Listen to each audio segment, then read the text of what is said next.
मौलूद मुक़द्दस हयात अक़दस और फ़ाते अजल खुदाम यसू अलमसीह के नाम में आपकी सलामती हो। बाइबल मुक़द्दस में चंद स्टोरीज ऐसी हैं जो कि तकरीबन हर संडे स्कूल में बच्चों को पढ़ाई जाती हैं और हर संडे स्कूल की ये फेवरेट होती हैं। उन्हीं में से एक स्टोरी जो है वो यूसुफ की है, और चूंकि मसीही जो है वो अक्सर इस स्टोरीज को संडे स्कूल में पढ़ते हैं, तो आम तौर पर हमारा ख्याल यही बन गया है कि ये स्टोरीज जो हैं ये संडे स्कूल में सुनाए जाने के लिए हैं। लेकिन जब आप इस बात पर गौर करते हैं कि पैदाइश की किताब के 50 में से 13 अबवाब ऐसे हैं जिन पर यह स्टोरी मुश्तमिल है, यानी कि ये पूरी किताब का 25% से भी ज्यादा हिस्सा बनते हैं, तो फिर हम हैरान होते हैं कि क्या यह स्टोरी सिर्फ इसलिए बताई गई है ताकि संडे स्कूल के बच्चों को पढ़ाई जाए? तो इसका जवाब बेशक नहीं में आएगा, चूंकि हमने याद रखना है कि बाइबल मुकद्दस जो है ये सिलेक्टिव हिस्ट्री है, यानी कि खुदा ने अपने लोगों की जिंदगी के चंद ही वाकयात को लिया और उन्हें बाइबल मुकद्दस में रखा ताकि अपना पूरा प्लान जो है और अपना ताल्लुक जो खुदा के लोगों से है और उनके जरिए से वो खुद को लोगों पर जाहिर कर सके। और अब अगर खुदा इतनी सारी जगह स्टोरी को दे रहा है तो यकीनी तौर पर इसके पीछे कोई वजह होगी जो अभी हम जानने की कोशिश करेंगे। अब इस हवाले से अपनी पहली चीज ये याद रखनी है कि अगरचे के बाइबल मुकद्दस में बहुत सारी स्टोरीज पाई जाती हैं, लेकिन ये स्टोरीज दरअसल एक बड़ी स्टोरी का हिस्सा है।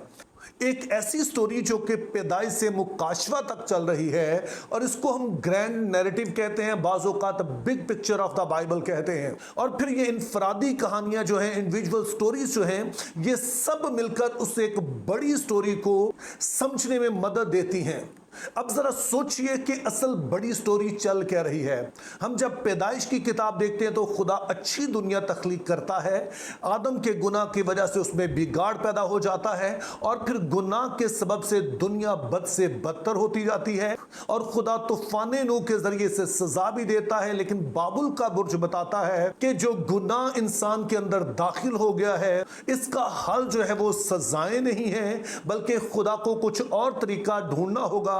ताकि ये जो लानत के नीचे इंसान आ गया है इसको बरकत में बदल डाले। और फिर स्टोरी शुरू होती है अब्राहम, इसहाक और याकूब की, और इरादा खुदा का यह है कि इनके जरिए से खुदा जमीन की तमाम कौमों को बरकत दे। और इसके लिए खुदा उनसे वादा करता है कि मैं तुम्हें वो औलाद दूंगा जो आसमान के सितारों और जमीन की रेत की मानिंद बेशुमार होगी। और अब्राहम से ये वादा उसके 8 बेटों में से सिर्फ इसहाक को ट्रांसफर होता है। इसहाक के 2 बेटों में से ये वादा जो है वो याकूब को ट्रांसफर होता है, और अब याकूब की नस्ल वो है जिसने एक कौम बनना है और जिसके जरिए से खुदा ने अपने प्लान आगे बढ़ाने हैं। लेकिन यहां पर दिलचस्प बात है कि इससे पहले कि इस कौम का कोई नामो निशान होता, दरअसल इसहाक का भी अभी कोई नामो निशान नहीं है, तो खुदा अब्राहम को बताता है कि वो कौम जो मैं तेरे वसीले बनाने जा रहा हूं उसके साथ क्या होगा। पैदाइश 15 बाब और उसकी 13 आयत में कुछ यूं लिखा है, और उसने अब्राम से कहा, यकीन जान कि तेरी नस्ल के लोग ऐसे मुल्क में जो उनका मुल्क नहीं परदेसी होंगे, और वहां के लोगों की गुलामी करेंगे, और वो 400 बरस तक उनको दुख देंगे, लेकिन मैं उस कौम की अदालत करूंगा जिसकी वो गुलामी करेंगे, और बाद में वो बड़ी दौलत लेकर वहां से निकल आएंगे। जैसे मैंने ऊपर कहा कि खुदा ने पहले से ही बता दिया कि खुदा इस कौम को जो कि अब्राहम से पैदा होगी क्या करेगा, लेकिन सवाल हमारे लिए यह है कि खुदा उन्हें मिस्र में क्यों ले जाना चाहता है। अब इस सवाल का जवाब हमें यूसुफ की स्टोरी देती है, और पैदाइश 46वां बाब उसकी 33 और 34 आयत में कुछ यूं लिखा है, जरा गौर से सुनिए। बस जब फराऊन तुमको बुलाकर पूछे कि तुम्हारा पेशा क्या है, तो तुम ये कहना कि तेरे खादम हम भी और हमारे बाप दादा भी लड़कपन से लेकर आज तक चौपाई पालते आए हैं, तब तुम जश्न के इलाका में रह सकोगे, इसलिए कि मिस्रियों को चौपानों से नफरत है। इस स्टोरी से आप बखूबी वाकिफ हैं कि किस तरह से यूसुफ को बेचा गया और वो जाके मिस्र में जो है वो फराउन का दस्ते रात यानी सेकंड इन कमांड बन जाता है, और फिर किस तरह से उसके भाई और उसका बाप जो है उसके पास पहुंचते हैं। और अब जब वो मिस्र में पहुंचे हैं तो वो उनसे ताकीद करता है कि जब तुम फराउन के सामने पेश हो तो तुमने उन्हें कहना है कि हम चौपाए हैं, और चूंकि मिस्री जो है वो चौपानों को पसंद नहीं करते हैं तो इसलिए वो तुम्हें जश्न का इलाका दे देगा। तो सवाल यह है कि यूसुफ क्यों चाहता है कि उन्हें जश्न का इलाका मिले। अब यूसुफ की अपनी हिकमत से तो ये लगता है कि वो चाहता है कि इनको एक ऐसा इलाका मिले जो कि दरियाए नील के किनारे हो, जहां पर पानी की फरावानी रहती है, जहां पर सब्जा मौजूद रहता है, ताकि उनके लिए और उनके जानवरों के लिए वो सारे वसाइल मौजूद हों और उन्हें किसी तरह की कोई यहां मुश्किल पेश ना आए। लेकिन यहां पे खुदा की हिकमत ये नजर आती है कि खुदा चाहता है कि बनी इसराइल दूसरों से अलग ही रहे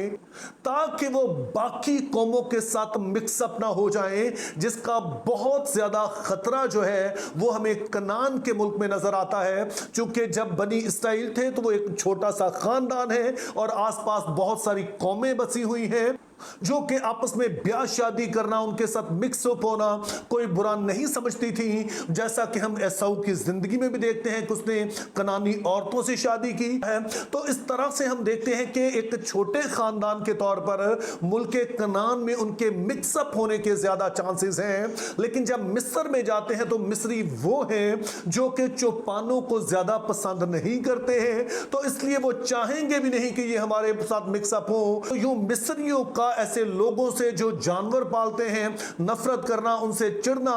तो ये एक तरह से जैसे इंग्लिश में कहते हैं ब्लेसिंग इन डिस्गाइज, तो ये ऐसे ही था कि ये एक छुपी हुई बरकत थी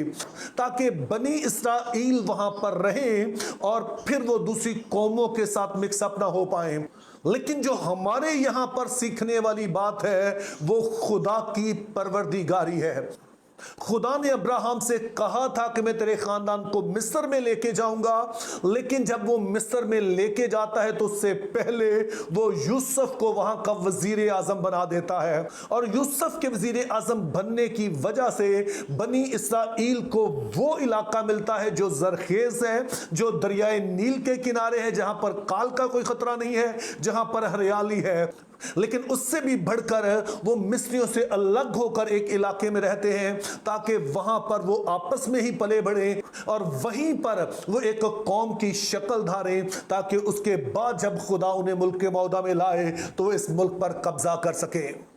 तो यूं मेरे अजीजों, यूसुफ की स्टोरी सिर्फ बच्चों को सुनाने के लिए नहीं है, बल्कि ये उस बड़ी स्टोरी का हिस्सा है और इंतहाई अहम लिंक है। एक तरफ तो बुजुर्गाने इसराइल की जिंदगी है, खुदा के वो वादे हैं, अहद हैं जो कि ट्रांसफर होता है, उसकी स्टोरी हमें बताई गई। और फिर उसके बाद जो दूसरा बड़ा इवेंट है कि जब खुदा बनी इसराइल को यानी कि अब्राहम, इसहाक और याकूब की मौदा नस्ल को मिस्र से निकालता है, तो इन दोनों के दरमियान यूसुफ की स्टोरी जो है वो एक ब्रिज का काम करती है। मेरी दुआ है कि खुदा हमें फजल दे कि हम खुदा को अपनी जिंदगी में काम करता देख सकें, ताकि सदा उसके नाम को जलाल दें और उसके शुक्रगुजार रहें। Think biblically, live purposefully, have a very good day.